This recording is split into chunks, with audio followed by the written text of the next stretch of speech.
टिंग टिंग टिंग। नमस्कार दोस्तों, स्वागत है आपका रेसलिंग सम्राट पे। और आज हम बात करने वाले हैं रोमन रेंस की। Roman Reigns the tribal chief WWE के सबसे फेवरेट सुपरस्टार हैं और बड़ी मुश्किल से उन्हें कोई हरा पाता है। लेकिन आज हम बात करेंगे ऐसे 5 रेसलर्स की जिन्होंने बिना किसी चीटिंग के, बिना किसी उल्टी सीधी हरकत के उनको हराया हुआ है। इस लिस्ट में 3 नाम तो ऐसे हैं जिन्होंने एक नहीं बल्कि दो दो बार ही रोमन रेंस को हराया है। तो आइए पता करते हैं कौन है ये 5 नाम। तो पहला नाम है सेथ रॉलिंस का। रोमन रेंस के खुद के सगे टैग टीम पार्टनर पुराने सेथ रॉलिंस ने रोमन रेंस को हरा दिया था 2016 में, जब उनका मैच हुआ था WWE चैंपियनशिप के लिए मनी इन द बैंक पे पर व्यू पे। अब इसकी कहानी कुछ ऐसी है कि रोमन रेंस ही जीतने वाले थे पहले, लेकिन रोमन रेंस को कर दिया गया था सस्पेंड 1 महीने के लिए वेलनेस पॉलिसी वायलेशन की वजह से।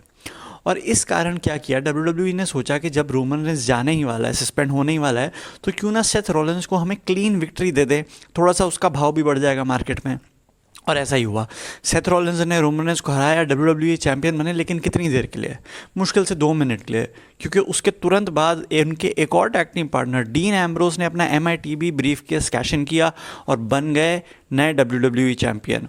यानी आधे घंटे के दौरान के अंदर अंदर ही रोमन रेंस, सेथ रॉलिंस और डीन एम्ब्रोस तीनों WWE चैंपियन थे।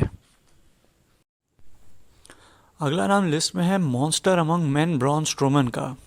हालांकि अब तो WWE ने बाय बाय टाटा कर दिया है, ब्रॉन स्ट्रोमन को नौकरी से निकाल दिया है, लेकिन एक ज़माना था जब ब्रॉन स्ट्रोमन इनका सबसे प्रोटेक्टेड सुपरस्टार होता था। हर कोई ब्रॉन स्ट्रोमन से हारता था और उसमें एक नाम रोमन रेंस का भी था।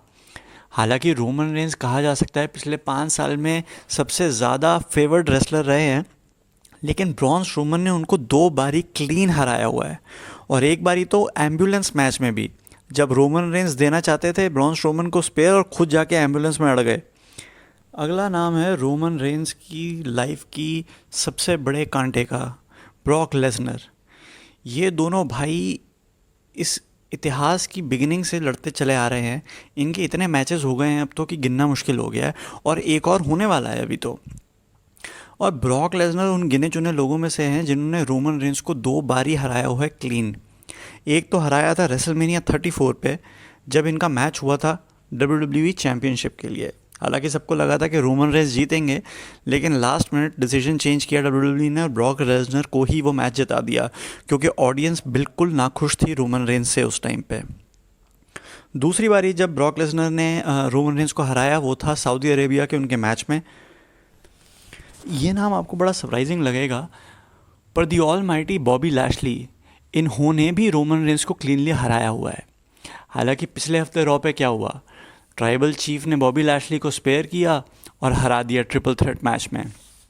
लेकिन जब बॉबी लैशली नए नए WWE में वापस आए थे बहुत साल दूर रहने के बाद, तो WWE चाहता था कि थोड़ा सा इस आदमी को भी मोमेंटम दिया जाए।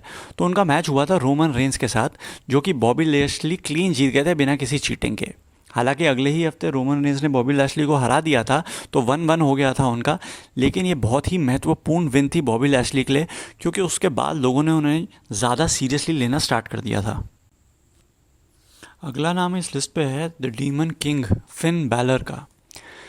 फिन बैलर बहुत सालों तक मिड कार्डर बन के ही रह गए हैं WWE में, कोई ख़ास उन्हें पूछता नहीं है। लेकिन एक टाइम था जब वो फेस ऑफ रॉ थे। NXT से रॉ पे आने के टाइम पे WWE उनमें एक बहुत बड़ा स्टार देखता था और चाहता था कि उनको एक बहुत बड़ी पुश दी जाए। तभी तो फिन बैलर सबसे पहले यूनिवर्सल चैंपियन भी बने थे। हालांकि उनकी इंजरी की वजह से ना तो वो चैंपियन ज़्यादा देर रह पाए और ना ही उनकी पुश लास्ट करी। लेकिन उस टाइम के दौरान 2016 में उनके 2 मैचेस हुए थे रोमन रेंस के साथ, एक ट्रिपल थ्रेट और एक 1-on-1, जो कि दोनों फिन बैलर जीते थे। ये बहुत ही सरप्राइजिंग चीज़ थी, क्योंकि यूजुअली WWE रोमन रेंस को इतनी आसानी से हारने नहीं देता था। लेकिन उस चीज़ का कोई फ़ायदा हुआ नहीं, क्योंकि इंजरी के बाद फिन बैलर काफ़ी देर तक गायब रहे और वापस आने के बाद भी वो रोमन रेंस के लेवल पे कभी वापस आ नहीं पाए।